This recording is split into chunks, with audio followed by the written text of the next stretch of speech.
നമ്മൾക്ക് ചിന്ത വരണം നമ്മുടെ ഉള്ളിൽ, ഇതെൻ്റെയാണ്, ഞാനാണ് ഇതിനെ സംരക്ഷിക്കേണ്ടത്, ഞാനാണ് ഇതിനെ തഴുകി തലോടേണ്ടതെന്ന് ചിന്ത വരുന്നിടത്താണ് പരിസ്ഥിതി പ്രവർത്തനങ്ങൾ അതിൻ്റെ വിജയം കാണുന്നത്. ഇന്നത്തെ യുവതലമുറ, വളർന്നു വരുന്ന തലമുറ ഈ സംസ്കാരത്തിൻ്റെ, ഇലക്ട്രോണിക് സംസ്കാരത്തിൻ്റെ നമ്മൾ അനുഭവിച്ച മൂന്നാമത്തെ പ്രശ്നമാണ്. മറ്റൊന്ന്, നാലാമത്തെ ഒരു കാര്യം, എനിക്ക് തോന്നുന്നു കഴിഞ്ഞ ഒരാഴ്ചയ്ക്ക് മുമ്പ് മലയാള മനോരമ അടക്കം ബാക്കി എല്ലാ ന്യൂസ് പേപ്പേഴ്സിലും വന്നതാണ് പെരിയാറിലെ കൂട്ടക്കുരുതി എന്ന്.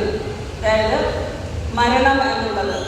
അത് മരിച്ചത് അല്ലെങ്കിൽ ഇതായത് വേറൊന്നുമല്ല, പെരിയാറിൽ അത്രയധികം മലിനജലം അല്ലെങ്കിൽ കെമിക്കൽ ഒഴുക്കി വിട്ടതുകൊണ്ട് അവിടെയുള്ള ആ നദിയിലുള്ള മത്സ്യങ്ങളെല്ലാം തന്നെ ചത്തു പൊങ്ങി ഒത്തിരിയധികം നഷ്ടം മത്സ്യസമ്പത്തിന് നമുക്കുണ്ടാവുകയും ചെയ്തു.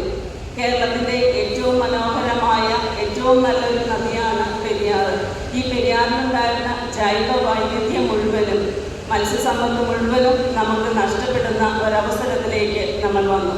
ഇതെല്ലാം ഈ ഒരു 2 മാസത്തിനുള്ളിൽ നമ്മൾ അനുഭവിച്ചു തീർന്നതാണ്.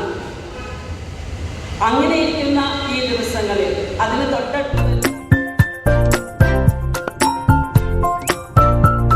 ചൂട് കൂടുന്നു. അതാണ് കഴിഞ്ഞ ദിവസങ്ങളിലെല്ലാം ഓരോ കൊല്ലം കൂടുന്തോറും നമുക്ക് ചൂട് ക്രമാതീതമായി കൂടിക്കൊണ്ടിരിക്കുകയാണ്. അങ്ങനെ ഒരു സ്ഥിതിവിശേഷത്തിലാണ് നമ്മുടെ ഭൂമി പോയിക്കൊണ്ടിരിക്കുന്നത്. അപ്പോൾ നമുക്ക് ചെയ്യാൻ കഴിയുന്ന, നിങ്ങൾ കുട്ടികളായാലും നമുക്ക് ചെയ്യാൻ കഴിയുന്ന കാര്യങ്ങൾ എന്തൊക്കെയാണ്? അനാവശ്യമായി പ്ലാസ്റ്റിക് കത്തിക്കാതിരിക്കുക. അതുപോലെ തന്നെ വാഹനങ്ങൾ നമുക്ക് ഉപയോഗിക്കാം, എന്നാലും നിങ്ങളെല്ലാവരും സൈക്കിളിലൊക്കെയാണ് ഉപയോഗിക്കുന്നത്. അപ്പോൾ കൂടുതലും ഈ മോട്ടോർ സംബന്ധമായ ഇത് പുറത്തു പോകാതെ ശ്രദ്ധിക്കാനായിട്ട് നമ്മൾ ആഹ്വാനം ചെയ്യുന്നുണ്ട്. അതുപോലെ തന്നെ കീടനാശിനി പ്രയോഗം വളരെയധികം കൂടുതലുണ്ട്. ഇപ്പോൾ അതെല്ലാം മാറ്റുന്നതിനായിട്ട് നമ്മളുടെ ജൈവ കൃഷി പ്രോത്സാഹിപ്പിച്ചുകൊണ്ടിരിക്കും.